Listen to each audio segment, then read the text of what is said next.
Welcome to with news. లక్ష్యం సమాజితం. నేను మీ సాయిసుదా. ముందుగా హెడ్లైన్స్ చూద్దాం. ఏపీలో ఇంటర్ ఫలితాల్లో కృష్ణా జిల్లా ఫస్ట్, విజయనగరంలో ఉన్నత విద్యాశాఖ మంత్రి బొత్స సత్యనారాయణ వెల్లడి.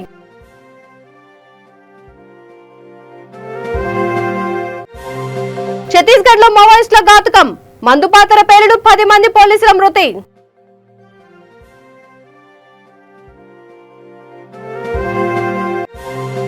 ఎన్నికల్లో బీజేపీ ప్రభుత్వానికి తగిన గుణపాఠం చెప్పా, సిపిఐ సిపిఎం నేతలు నారాయణ, బివి రాఘవులు పిలుపు.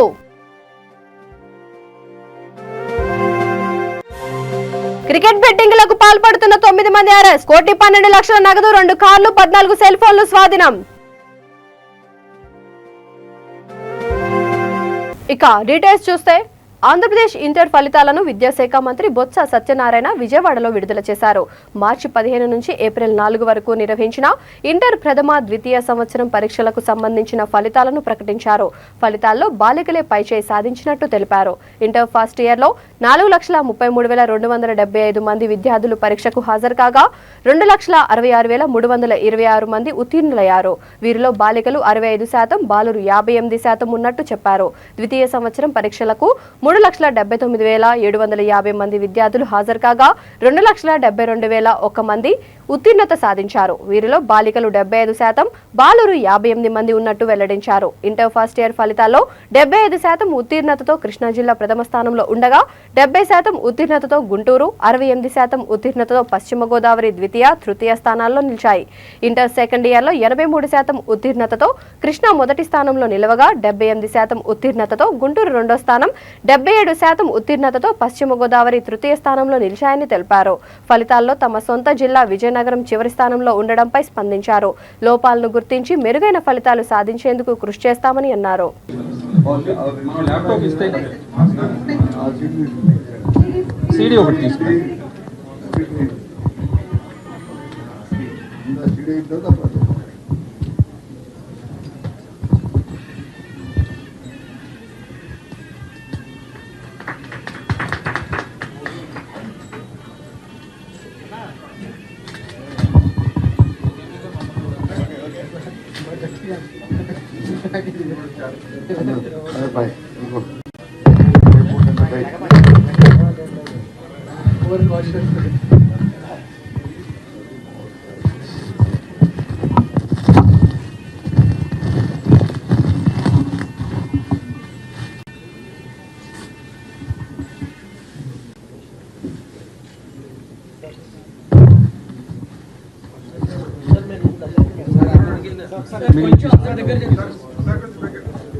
చేద్దాం ఇందాక ఇచ్చిన చీటీ సార్.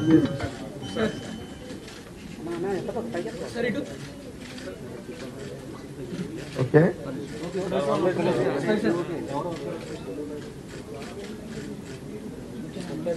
ఓకే బాబు.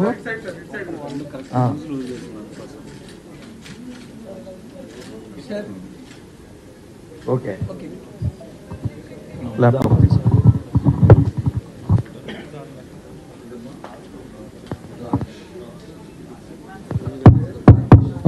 పాస్వర్డ్ ఇప్పుడు స్క్రీన్ మీద కూడా డిస్ప్లే అవుతుంది.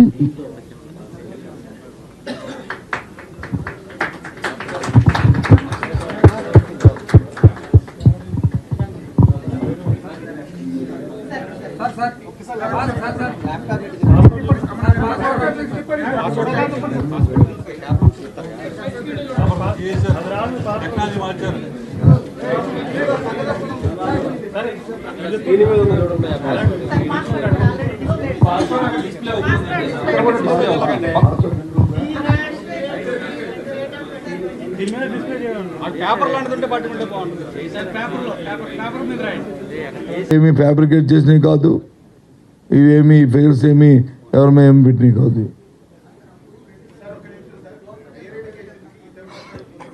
ఏదమ్మా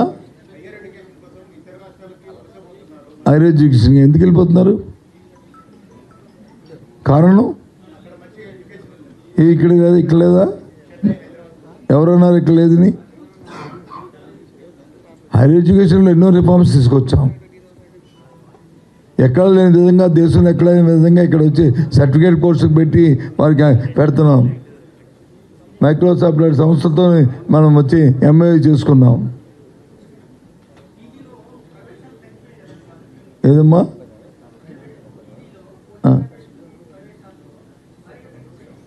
గవర్నమెంట్లో పీజీలో గవర్నమెంట్లో ఎక్కడ తగ్గలే, గవర్నమెంట్లో తగ్గలే, ప్రైవేట్లో తగ్గే. ఎందుకంటే పీజీలోకి వచ్చినప్పటికి ప్రైవేట్లో మాకున్న సమాచారం ప్రకారము అబ్బాయి వచ్చి ఎక్కడ ఉద్యోగం చేసుకోవడమో లేకపోతే ఎక్కడో తిరుగుతుండమో ఇక్కడ ఎన్రోల్మెంట్ అవ్వడం, అందుకే వాళ్ళకి ఫీజు రింబర్స్మెంట్ ఆపాం. గవర్నమెంట్లో ఎక్కడ కూడా ఏది ఆపలే. గవర్నమెంట్లో ఎన్రోల్మెంట్ ఎక్కువగా ఉంది కాబట్టి ఆ లెక్కలు కావస్తే ఇంకో రోజు మనం కూర్చున్నప్పుడు మీకు ఇస్తాను. సంవత్సరాల వారి పీజీలో ఉన్న ఎన్రోల్మెంట్ ఏది ఎలా ఏ రకంగా ఉందని సబ్జెక్ట్ వైజు మీకు చూపెడతాను, యూనివర్సిటీ వైజు మీకు ఇస్తాను.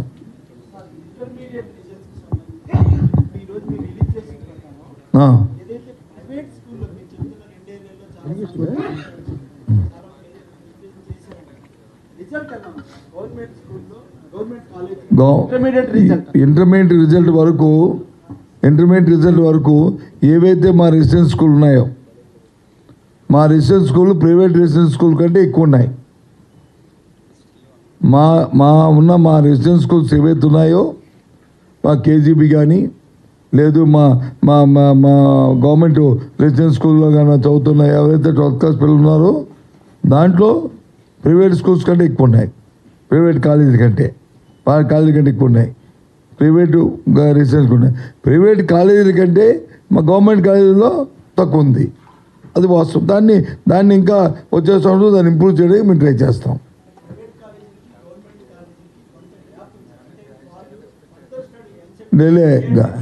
లేలే గవర్నమెంట్ నో ఛత్తీస్గఢ్లోని బస్తర్ జిల్లాలో మావోయిస్టులు ఘాతుకానికి పాల్పడ్డారు.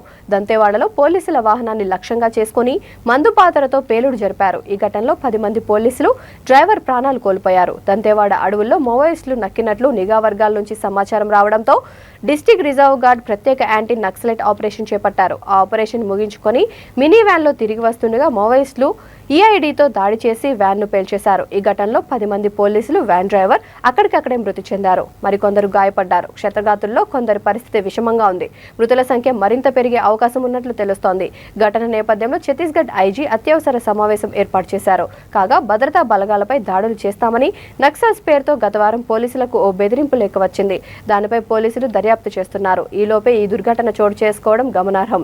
ఇదిలా ఉండగా రాష్ట్ర ముఖ్యమంత్రి భూపేష్ బఘేల్ తీవ్ర దిగ్భ్రాంతి వ్యక్తం చేశారు. ఈ ఘటన చాలా దురదృష్టకరమన్న ఆయన మృతుల కుటుంబాలకు ప్రగాఢ సానుభూతి తెలిపారు. దాడికి పాల్పడిన నక్సల్స్ ను ఉపేక్షించేది లేదని హెచ్చరించారు. మరోవైపు ఘటనపై కేంద్ర హోంమంత్రి అమిత్ షా ఆరా తీశారు. ముఖ్యమంత్రి బఘేల్తో ఆయన ఫోన్లో మాట్లాడారు. రాష్ట్ర ప్రభుత్వానికి అన్ని విధాలా అండగా ఉంటామని అమిత్ షా హామీ ఇచ్చారు. आईडी के चपेट मार गए थे, उसमें 10 डीआरजी जवान एवं 1 सिविलियन ड्राइवर, कुल 11 लोग का शहादत होगी। अतिरिक्त रीइंफोर्समेंट पार्टी सीआरपीएफ एवं डीआरजी घटनास्थल पहुंच गई है। अभी घटनास्थल से सभी शहीदों का बॉडी को इवैक्यूएशन का कार्रवाई की जा रही है। स्पॉट में सीनियर ऑफिसर्स का भी अभी पहुंच गए हैं। अभी लगातार सर्चिंग अभियान जारी है और घटनास्थल की जो निरीक्षण के पश्चात और संपूर्ण विवरण प्राप्त हो सकता है। దేశాన్ని కొల్లగొట్టే కార్పొరేట్లకు దేశ సంపదను కట్టబెట్టే బీజేపీ ప్రభుత్వానికి రానున్న ఎన్నికల్లో ప్రజలు తగిన గుణపాఠం చెప్పాలని సిపిఐ జాతీయ కార్యదర్శి నారాయణ, సిపిఎం పొలిట్ బ్యూరో సభ్యుడు బివి రాఘవులు పిలుపునిచ్చారు. విశాఖ స్టీల్ ప్లాంట్ వద్ద వామపక్షాల ఆధ్వర్యంలో కేంద్ర ప్రభుత్వ ప్రజా వ్యతిరేక విధానాలపై ప్రచార బేరీ బహిరంగ సభ జరిగింది. నారాయణ మాట్లాడుతూ మోడీ ప్రభుత్వం పార్లమెంట్లో ప్రవేశపెట్టే ప్రతి బిల్లుకు వైసీపీ ఆమోదం తెలిపిందని, అంత సఖ్యతగా ఉండే కేంద్ర రాష్ట్ర ప్రభుత్వాల మధ్య విశాఖ స్టీల్ ప్లాంట్ విషయంలో ఎందుకు తేడాలు వచ్చాయని ప్రశ్నించారు. ఉద్యమంతో సాధించుకున్న విశాఖ స్టీల్ ప్లాంట్ను ప్రైవేటీకరించాలని మోదీ సర్కార్ భావించడం దుర్మార్గమని మండిపడ్డారు. విశాఖ ఉక్కును ఉద్యమాల ద్వారా సాధించుకున్నామని గుర్తు చేశారు. బివి రాఘవులు మాట్లాడుతూ లౌకిక రాజ్యాన్ని మోడీ కాలరాస్తున్నారని విమర్శించారు. వేర్పాటువాదం మతతత్వాన్ని పెంచి పోషించడం వల్లే దేశంలో అల్లర్లు జరుగుతున్నాయని మండిపడ్డారు. రాష్ట్ర సిపిఎం కార్యదర్శి వర్గ సభ్యులు లోకనాథన్ గారు, రాష్ట్ర కమిటీ సభ్యులు కామ్రేడ్ సిహెచ్ నరసింహరావు గారు, ఇంకా సిపిఎం, సిపిఐ అలాగే స్టీల్ ప్లాంట్ నాయకులు అనేక మంది వేదిక మీద ఉన్నారు. వారందరికీ అలాగే ఇక్కడ హాజరైన మీకందరికీ నమస్కారం. ఇప్పుడే అధ్యక్షులు చెప్పినట్టు 14వ తేదీ నుంచి 30వ తేదీ వరకు దేశవ్యాప్తంగా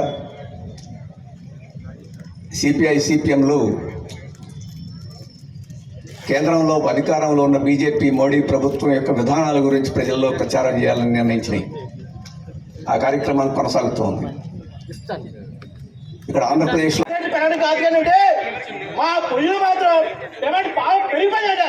మరి కర్రపై ఎంత బాబు? 500 కర్రపై 500 డిమాండ్ అంటే బాబు డిమాండ్. అటువంటి రాజకీయ ఆలోచన కలిగించడానికే ఈరోజు మేము ఈ కార్యక్రమం చేస్తున్నాం. మన దేశం గురించి చెప్తాను.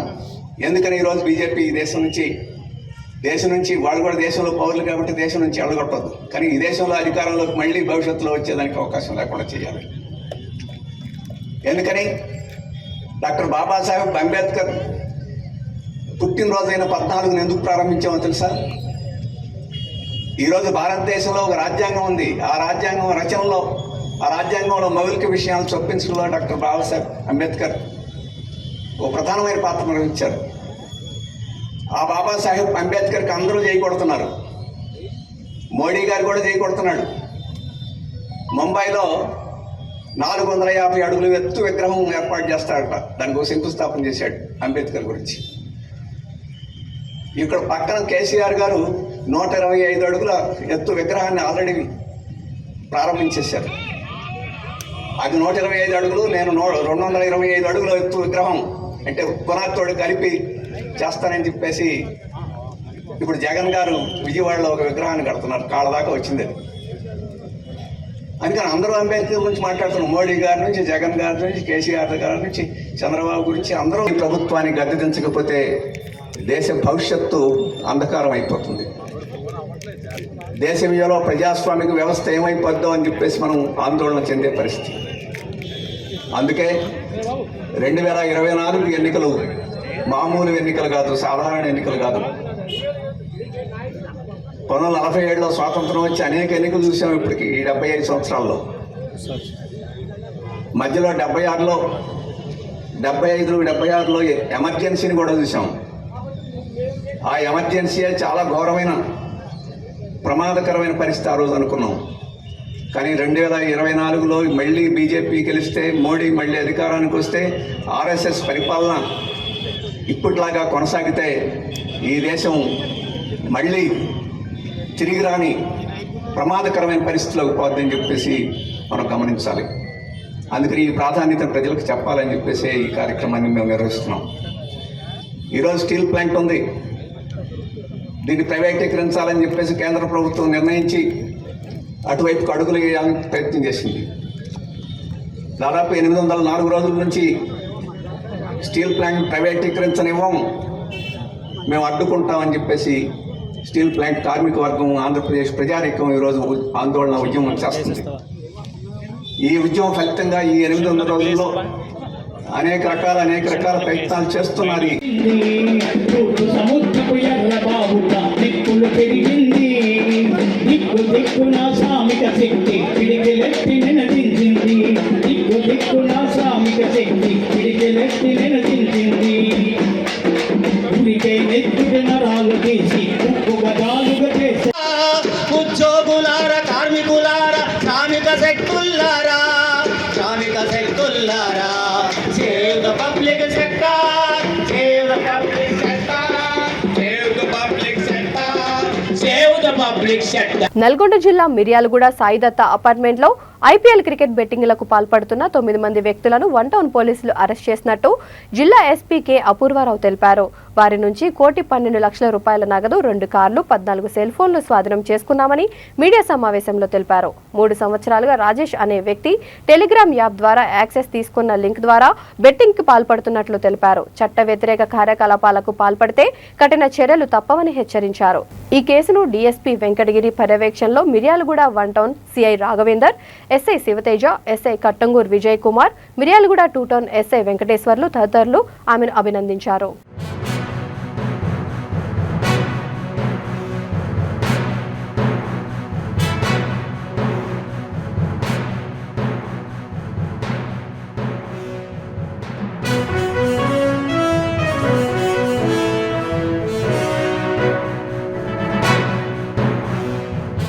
ఏపీలోని అమరావతిలో ముఖ్యమంత్రి కార్యాలయంలో గురువారం భగీరథ మహర్షి జయంతి నిర్వహించారు. ఈ సందర్భంగా భగీరథ మహర్షి చిత్రపటానికి ముఖ్యమంత్రి వైఎస్ జగన్మోహన్ రెడ్డి నివాళులర్పించారు. ఈ కార్యక్రమంలో బీసీ సంక్షేమం సమాచార శాఖ మంత్రి చెల్లబోయిన శ్రీనివాస వేణుగోపాలకృష్ణ, ఎమ్మెల్సీ జంగా కృష్ణమూర్తి, విజయవాడ శ్రీ దుర్గా మల్లేశ్వర స్వామివార్ల దేవస్థానం chairman Karnati Rambabu, AP Sagara Uppara welfare development corporation chairperson G Ramanamma, Giddalur YSRCP పరిశీలకుడు బంగారు సీనయ్య తదితరులు పాల్గొన్నారు.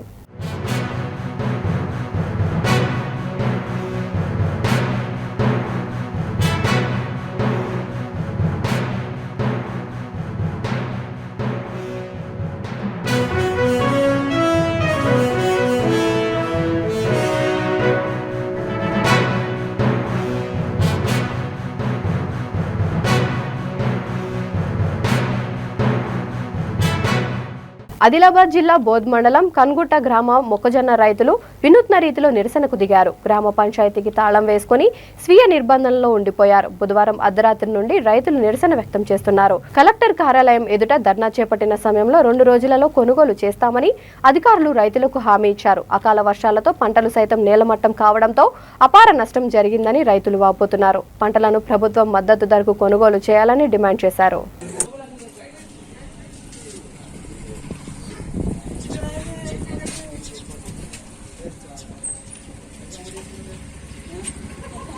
మాది కనుగుట్ట గ్రామ పంచాయతీ మొక్కజొన్న రైతులం. గ్రామ పంచాయతీ మేము కనుగుట్ట గ్రామ పంచాయతీ మొక్కజొన్న రైతులం. మేము రాత్రి 9 గంటల నుంచి గ్రామ పంచాయతీని నిర్బంధం చేసుకున్నాము. పోయిన గత సోమవారం రోజు ఆదిలాబాద్ వెళ్లి కలెక్టర్ ఆఫీస్ ముందర ధర్నా చేశాము. మాకు అగ్రికల్చర్ డిఎం గారు హామీ ఇచ్చిండు. 2 రోజుల తర్వాత 3 రోజుల తర్వాత మీకు ఖచ్చితంగా మీకు హామీ ఇస్తున్నాము. 3 రోజుల తర్వాత పర్మిషన్ తీసుకొని కొంతమంది చెప్పారు. ఇప్పటి వరకు మాకు ఎటువంటి సమాచారం లేదు. అందుకోసం వెంటనే గవర్నమెంట్ చర్యలు తీసుకొని మద్దతు ధరకు ఖచ్చితంగా కొనాలని మేము వేడుకుంటున్నాము. గత 3 రోజుల నుంచి అనేక వర్షాలు, రాళ్లతోటి వర్షాలు పడటం రైతులు ఎక్కడెక్కడ కళ్ళల మధ్య మొక్కజొన్నలను నేర్పుకోలేక నష్టపోతున్నాం. కాబట్టి గవర్నమెంట్ మాపై వెంటనే చర్యలు తీసుకొని మొక్కజొన్నలు కొనాలని డిమాండ్ చేస్తున్నాం. అప్పటి బంధాన్ని ఇలాగే కొనసాగిస్తాము అని మేము వేడుకుంటున్నాం. మీకు అన్నం ఏమన్నా ఎటువంటి మేము ముట్టాము, అన్నం కానీ నీళ్లు కానీ ఏం ముట్టాం. మాకు గవర్నమెంట్ ఖచ్చితంగా హామీ ఇచ్చి వెంటనే కాంట్రాక్టులను చాలు చేస్తేనే మేము బయటకు వెళ్తాం.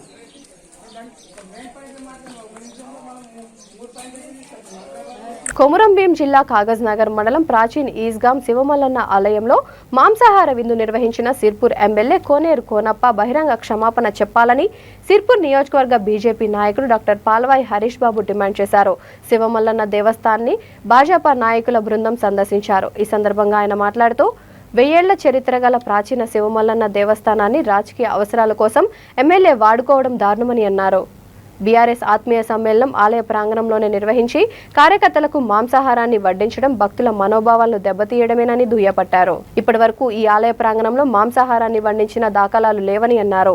మాంసాహారం వడ్డించే కొత్త సాంప్రదాయాన్ని ఎమ్మెల్యే మొదలుపెట్టడం ఆలయ పవిత్రతను కాలరాయడమేనని వ్యాఖ్యానించారు. ఈ విషయమై ఆలయ ఈవో, చైర్మన్, పాలక మండలిపై చర్యలు తీసుకోవాలని జిల్లా కలెక్టర్ను ఆయన కోరారు. అనంతరం ఆలయ ప్రాంగణాన్ని హరిద్వార్ నుండి తీసుకువచ్చిన గంగా జలంతో శుద్ధి చేశారు. ఈ కార్యక్రమంలో భాజపా సీనియర్ నాయకుడు కొంగ సత్యనారాయణ, రాష్ట్ర council member Kalidas Manjudar, OBC Morcha రాష్ట్ర కార్యవర్గ సభ్యుడు గోలెం వెంకటేష్ తదితరులు పాల్గొన్నారు. బహిరంగ క్షమాపణ చెప్పాలి. ఈస్గాం శివమల్లన్న స్వామి ప్రాంగణంలో మాంసాహారాన్ని వడ్డించిన ఎమ్మెల్యే గారు బహిరంగ క్షమాపణ చెప్పాలి. ఈస్గాం శివమల్లన్న స్వామి ప్రాంగణంలో మాంసాహారాన్ని వడ్డించిన ఎమ్మెల్యే గారు బహిరంగ క్షమాపణ చెప్పాలి. भारत माता की जय, भारत माता की जय, जय जय माता भारत माता, वंदे मातरम, वंदे मातरम. ఈస్గాం శివమల్లన్న స్వామి ప్రాంగణంలో మాంసాహారాన్ని వడ్డించిన ఎమ్మెల్యే గారు బహిరంగ క్షమాపణ చెప్పాలి. మాంసాహారాన్ని వడ్డించిన ఎమ్మెల్యే గారు బహిరంగ క్షమాపణ చెప్పాలి. భారత్ మాతా की जय, भारत माता की जय. ఓం నమః శివాయ, ఓం నమః శివాయ, ఓం నమః శివాయ, ఓం నమః శివాయ, ఓం నమః శివాయ, ఓం నమః శివాయ. ఈ ఆత్మీయ సమ్మేళనం అని పెట్టుకొని ఆలయ ప్రాంగణాన్ని రాజకీయాల కోసం వాడుకోవడం చాలా దారుణమైన విషయం. చరిత్రలో ఎన్నడూ కూడా ఇటువంటి సంఘటన జరగలేదు. ఈ ఆలయానికి దాదాపు 1000 సంవత్సరాల చరిత్ర ఉన్నది. కాకతీయుల కాలం నాడు నిర్మించిన ఈ ఆలయం ఈ ప్రాంత ప్రజలకు కొంగు బంగారం, చాలా మంది ప్రజలకు ఇలవేల్పుగా ఉన్నది. షష్ఠి వారాల్లో కానివ్వండి, శివరాత్రి సందర్భంగా కానివ్వండి, ఆలయ పరిసరాలన్నీ భక్తులతో నిండిపోయి ఈ ప్రాంతాన ఒక పండగ వాతావరణంలో బోనాలు చేసుకొని దేవునికి సమర్పించే పరమ పవిత్రమైన ఈజ్గాం శివమల్లన్న ప్రాంగణాన్ని పూర్తి రాజకీయాల కోసం వాడుకోవడాన్ని భారతీయ జనతా పార్టీ ఖండిస్తోంది. ఇది ఒక్కటే కాకుండా రాజకీయాల కూడా వాడుకున్నది ఒక ఎత్తు అయితే, ఈ ప్రాంతాన దాదాపు 1000 సంవత్సరాలుగా ఎవ్వరు కూడా ఇప్పటి వరకు మాంసాహారాన్ని వడ్డించిన ఆలోచనే చేయలేదు. ఎవరు కూడా మాంసాహారాన్ని ఇదివరకు వడ్డించలేదు. మరి కొత్తగా కోనప్ప గారు కొత్త సాంప్రదాయాన్ని మొదలుపెట్టడం చాలా దారుణమైన విషయం. ఇవాళ ఇటు పక్కన చూడండి, మొత్తం ఈ తిన్న బొక్కలన్నీ అక్కడ పడి ఉంటే కుక్కలు మొత్తం ఆ బొక్కలు ఏరి ఈ గుడి ముంగట పోగుగా పరుస్తున్న పరిస్థితి. మరి ఈ ఆలయాన్ని అంటే ఈ దేవుని మీద భక్తి లేదా, లేకపోతే మమ్మల్ని అడిగేవారు ఎవరు లేదని లెక్కలేనితనమా అనేది మనం ప్రశ్నించాల్సిన అవసరం ఉన్నది. తప్పకుండా ఈ విషయాన్ని భక్తులందరూ గుర్తించాలి. అంటే వీళ్ళ అధికార దుర్వినియోగం ఏ పార్టీ ఉన్నదంటే, కానీ భక్తులను మన దేవుణ్ణి కూడా రాజకీయాలకు వాడుకునే పరిస్థితి. అధికార యంత్రాంగాన్ని రాజకీయాల కోసం వాడుకుంటున్నారు, ప్రభుత్వ యంత్రాంగాన్ని రాజకీయాల కోసం వాడుకుంటున్నారు. ఇవాళ దేవుణ్ణి కూడా, దేవుని ప్రాంగణాలని కూడా మీరు రాజకీయాల కోసం వాడుకుంటున్నారంటే ఇంతకన్నా దిగజారుడు చర్య ఇంకోటి ఉండదు. తప్పకుండా కోనేరు కోనప్ప గారు చేసిన తప్పు చెంపలేసుకొని ఈ భక్తులకు బహిరంగ క్షమాపణ చెప్పాల్సిన అవసరం ఉన్నది. భారతీయ జనతా పార్టీ ఆధ్వర్యంలో మేము ప్రశ్నిస్తూనే ఉంటాం. ఇటువంటి అరాచకవాదులను కనిపెట్టుకుని ఉండవలసిందిగా ప్రజలకు విజ్ఞప్తి. ఎందుకంటే వీళ్లకు దేవుడి మీద భక్తి కాదు, విచ్చలవిడితనం, అరాచకత్వం తారస్థాయికి చేరింది, పరాకాష్ఠకు చేరింది. కాబట్టి ఈ చర్యల్ని పూర్తిగా భారతీయ జనతా పార్టీ ఖండిస్తోంది. కోనేరు కోనప్ప గారు బహిరంగ క్షమాపణ చెప్పాలి. ఆలయ శుద్ధి కార్యక్రమాన్ని కూడా మేము హరిద్వార్ నుంచి తీసుకొచ్చిన గంగా జలాన్ని ఈ ఆలయ పరిసర ప్రాంతాల్లో చల్లి సంప్రోక్షణ కార్యక్రమాన్ని కూడా నిర్వహించినాం. మేము అడ్మినిస్ట్రేటివ్ ఈవో గారు మరియు ఆలయ సిబ్బందిని నాగర్ కర్నూలు జిల్లా పదర మండలం చిట్లంకుంటకు చెందిన మంజుల తొలి కాన్పు కోసం అచ్చంపేట ప్రభుత్వ ఆసుపత్రిలో అడ్మిట్ అయింది. నొప్పులు రాకపోవడంతో డ్యూటీలో ఉన్న సిస్టర్ తన భార్య ముఖం, చేతుల మీద గట్టిగా కొట్టిందని భర్త ఆరోపించాడు. కడుపుపై గట్టిగా కొట్టడంతోనే లోపల శిశువు మరణించిందని ఆవేదన వ్యక్తం చేశాడు. మృత శిశువును బయటకు తీసేందుకు కూడా సరిగ్గా ప్రయత్నించలేదని, దీంతో తన భార్య విపరీతంగా రక్తస్రావానికి గురైందని ఆరోపించాడు. డాక్టర్ సిబ్బంది నిర్లక్ష్యం కారణంగా శిశువు మృతి చెందిందని ఆరోపించాడు. రాత్రి 11 గంటల సమయంలో బాధిత కుటుంబ సభ్యులు, బంధువులతో కలిసి బీజేపీ, ఎంఆర్పీఎస్ నేతల వైద్య బృందంపై చర్యలు తీసుకోవాలని డిమాండ్ చేస్తూ అర్ధరాత్రి వరకు ఆసుపత్రి ముందు ఆందోళన చేపట్టారు.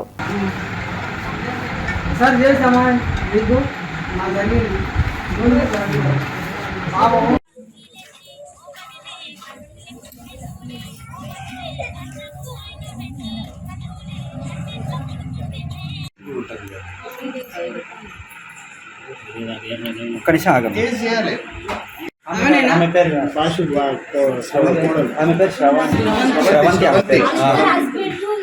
అదే శ్రవణ్.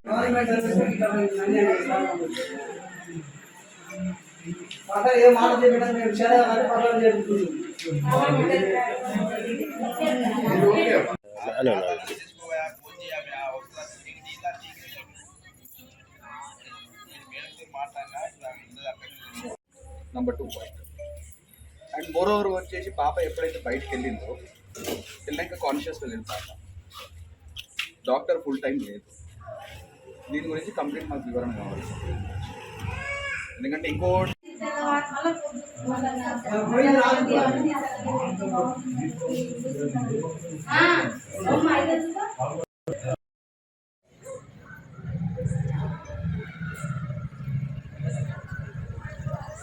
నాదం చేయండి.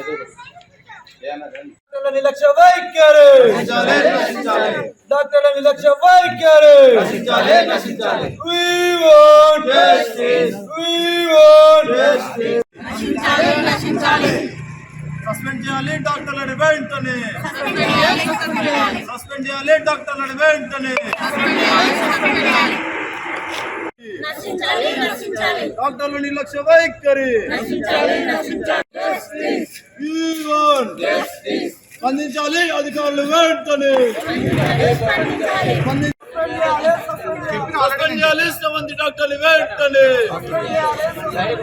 యువకుల ఉత్సాహం చూస్తుంటే రానున్న ఎన్నికల్లో నిర్మల్లో కాషాయ జెండా ఎగరడం ఖాయమని బీజేపీ నాయకుడు ఏలేటి మహేశ్వర్ రెడ్డి అన్నారు. నిర్మల్ పట్టణం రామ్నగర్ కు చెందిన దాదాపు 50 మంది యువకులు ఈద్గాం సాయి మహారాజ్ రవి ఆధ్వర్యంలో బీఆర్ఎస్ పార్టీ నుంచి బీజేపీలో చేరారు. వీరందరికీ ఆయన కాషాయ కండువాలు కప్పి కమలదళంలోకి ఆహ్వానించారు. ఈ కార్యక్రమంలో పార్టీ నిర్మల్ జిల్లా నియోజకవర్గ నాయకులు కార్యకర్తలు పాల్గొన్నారు.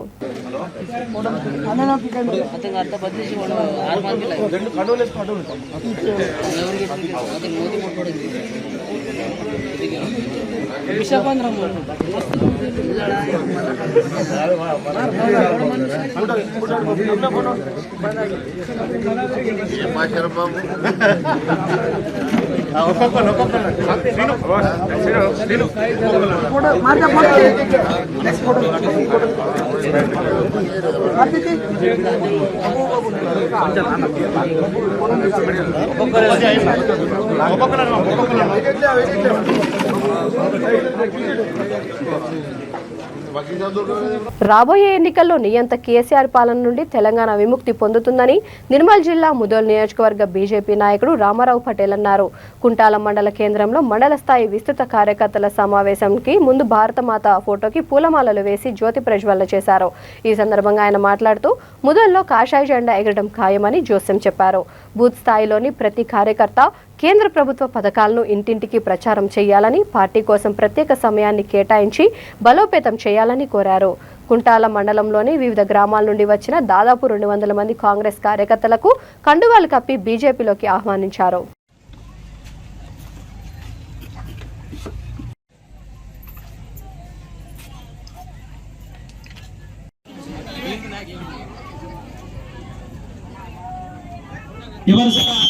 నిశ్శబ్దంగా ఉండాలి.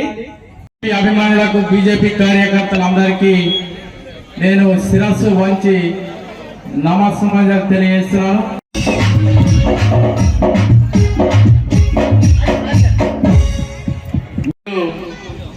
కుంటా మండలానికి విచ్చేసినటువంటి బీజేపీ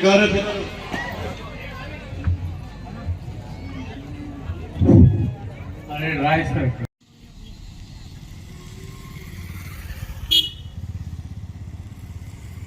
కూడా అటే ఇలా రైతు బంధు అంటున్నాడు. రైతు బంధు ఏం న్యాయం చేసింది? ఇలా చూస్తే కన్నా నీరిపోతున్నాము. మన సెంట్రల్ గవర్నమెంట్ ఏదైతే మినిమం సపోర్ట్ ప్రైస్ పెడుతుంది, ఈరోజు మొక్కజొన్న మన ఏరియాల దాదాపు 90 లక్షల క్వింటల్ మన ముదోల్ నియోజకవర్గంలో మొక్కజొన్న ఉంది. ఆ మొక్కజొన్న ఈరోజు చూస్తే వ్యాపారస్తులు 1650 రూపాయలకు తీసుకుంటారు. సెంట్రల్ గవర్నమెంట్ రేట్ అయితే 1920 రూపాయలు ఉంది.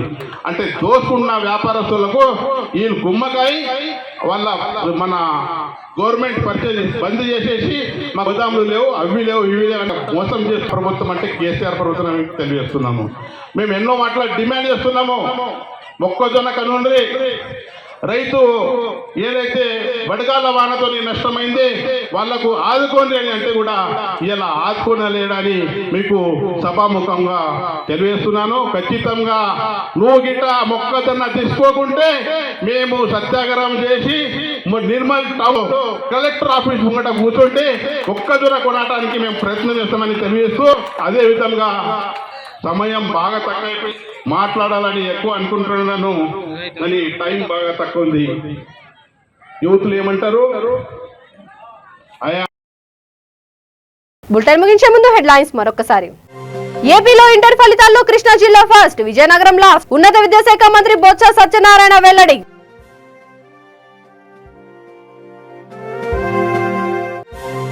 ఛత్తీస్గఢ్ లో మావోయిస్టుల ఘాతుకం, మందుపాతర పేలుడు, 10 మంది పోలీసుల మృతి.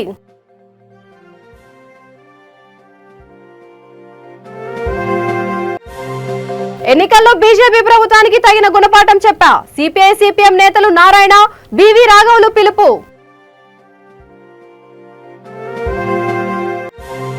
క్రికెట్ బెట్టింగ్లకు పాల్పడుతున్న 9 మంది అరెస్ట్. 1,12,00,000 నగదు, 2 కార్లు, 14 సెల్ ఫోన్లు స్వాధీనం. ఈ బులెటిన్ ఇంతటితో సమాప్తం. మరొక బులెటిన్తో మళ్ళీ కలుద్దాం. అంతవరకు చూస్తూనే ఉండండి V3 న్యూస్. లక్ష్యం సమాజహితం.